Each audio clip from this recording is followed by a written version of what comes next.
আপোনালোকে বৰ্ডত এটা অংক দেখা পাইছে যদি 9/7 to the power 3 পূৰণ 49/81 to the power 2x - 6 equal to 7/9 to the power 9 হয় x ৰ মান হ'ব ইয়াত আমাৰ চাৰিটা অপচন দিছে যিকোনো এটা শুদ্ধ হ'ব গতিকে আমাৰ যেটো শুদ্ধ হ'ব হেতু আমাৰ লিখিব লাগিব প্ৰথমতে আমি চাম আমাৰ কোৱেশ্চনত আমাক কি দিয়া আছে গতিকে আমাৰ কোৱেশ্চনত যিমানখিনি দিয়া আছে আমি সিমানখিনি লিখি লম 9/7 ওপৰত আমাৰ কিউব আছে কিউব লিখি দিলো 49/81 ওপৰত আমাৰ দিয়া আছে 2x - 6 equal to 7/9 ওপৰত আমাৰ পাৱাৰ আছে 9 গতিকে আমাৰ যিমানখিনি আমাৰ কোৱেশ্চনত দিয়া আছে আমি হিমানখিনি লিখিলো এতিয়া আমি কি কৰিম আমাৰ x ৰ ভ্যালুটো উলিয়াব লাগে গতিকে এতিয়া আমি এইটো ভগ্নাংশটো আমি চাম যে এইটো আমি হৰত থকা আগৰটো লবত লৈ যাম আৰু লবত থকা আগৰটো আমি হৰত লৈ আনিম আৰু পাৱাৰটো আমি মাইনাসত লিখি দিম এতিয়া আমাৰ কি কলে এই তলত আছে আমাৰ 7 আমি 7 টো ওপৰত লিখি দিম 9 টো ওপৰত আছে আমি তলত লিখি দিম আৰু পাৱাৰটো আমি কত লিখি দিম মাইনাসত লিখি দিম এতিয়া আমি ইয়াৰ পৰা কি কৰিলো হৰত থকা আগৰটো লবত আনিছো লবত থকা আগৰটো হৰত নিছো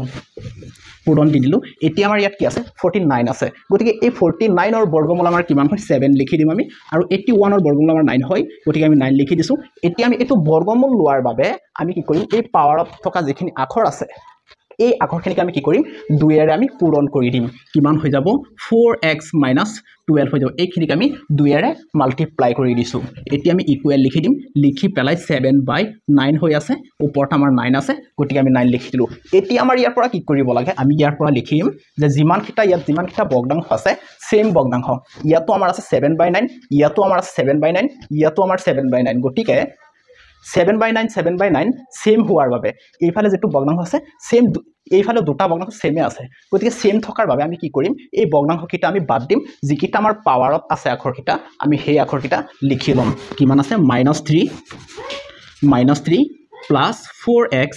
minus 12 equal to 9 গতিকে আমাৰ পাৱাৰত থকা আখৰখিনি আমি লিখি লৈছো এতিয়া আমি কি কৰিম x ৰ ভ্যালুটো উলিয়াই দিম সো x ৰ ভ্যালু উলিয়াবলৈ হলে আমি আৰু 4x আছে আমাৰ 4x আছে আমি 4x লিখি দিলো এতিয়া আমাৰ 12 আছে মাইনাস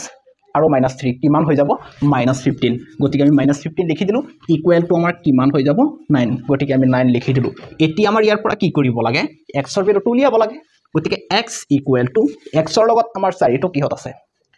পূৰণত আছে গতিকে এটো আমাৰ এইফালে লৈ আনিলে কিহত হৈ যাব হৰণত হৈ যাব আমি হৰণত লিখি দিলো এতিয়া ইকুৱেল চিনৰ এইফালে 15 টো আমাৰ কিহত আছে মাইনাসত আছে যদি আমি এটো এইফালে লৈ যাও কিহত হৈ যাব প্লাসত হৈ যাব গতিকে 9 আৰু 15 আমাৰ প্লাস কৰিলে 24 হৈ যাব গতিকে আমাৰ x ইকুৱেল টু 4 ভিতৰত এবাৰ যাব আৰু আমাৰ 24 ৰ ভিতৰত 6 বাৰ যাব তেনেহলে আমাৰ উত্তৰ অপচন এ শুদ্ধ হ'ব এটি উত্তৰ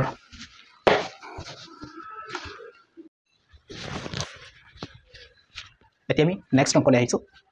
যদি x/y to the power 5a - 3 equal to y/x 17 - 28 তেন্তে এৰ মান হ'ব ইয়াৰ পৰা আমাৰ এৰ ভ্যালুটো আমাক উলিয়াবলৈ দিছে গতিকে আমাৰ ইয়াত চাৰিটা অপচন দি দিছে যেটো আমাৰ শুদ্ধ হ'ব হেতু আমাৰ টিক মাৰ্ক দিব লাগিব গতিকে আমাৰ প্ৰথমতে আমাৰ কি দিয়া আছে আমি সেইখিনি লিখিম কি দিয়া আছে আমাৰ x/y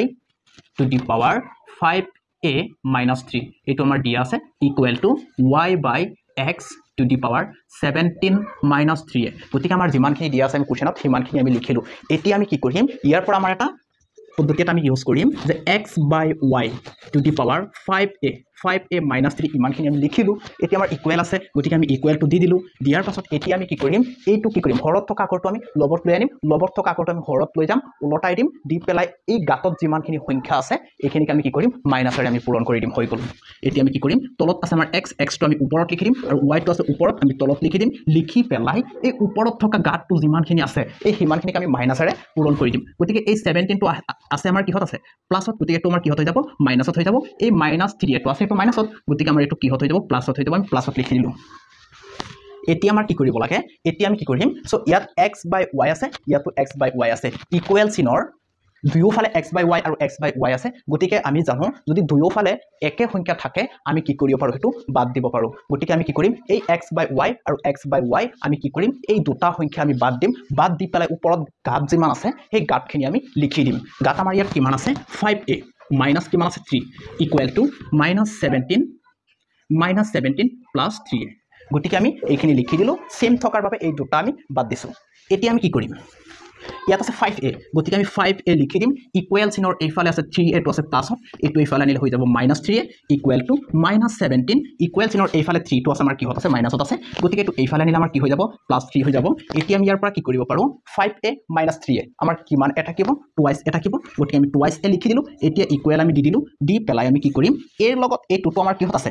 পুৰণত আছে গতিকে যদি আমি এইটো সেইফালে লৈ যাওঁ এইটো আমাৰ কিহত হৈ যাব হৰণত হৈ যাব আৰু 17 আছে আমাৰ কিহত আছে মাইনাছত আছে আৰু আমাৰ 3 টকা কিহত আছে ঋণ হাতত আছে যদি আমি দি দিও কিমান টকা থাকিব -14 থাকিব এতিয়া আমি ইয়াৰ পৰা কি কৰিব পাৰো a ইকুৱেল টু 2 2 ৰ ভিতৰত এবাৰ যাব আৰু আমাৰ 14 ৰ ভিতৰত কিমান বাৰ যাব 14 ৰ ভিতৰত আমাৰ কিমান বাৰ যাব 7 বাৰ যাব আগতে মাইনাছ ৰৈ যাব গতিকে এইটোৱে উত্তৰ গতিকে আমাৰ অপচন বি শুদ্ধ হ'ব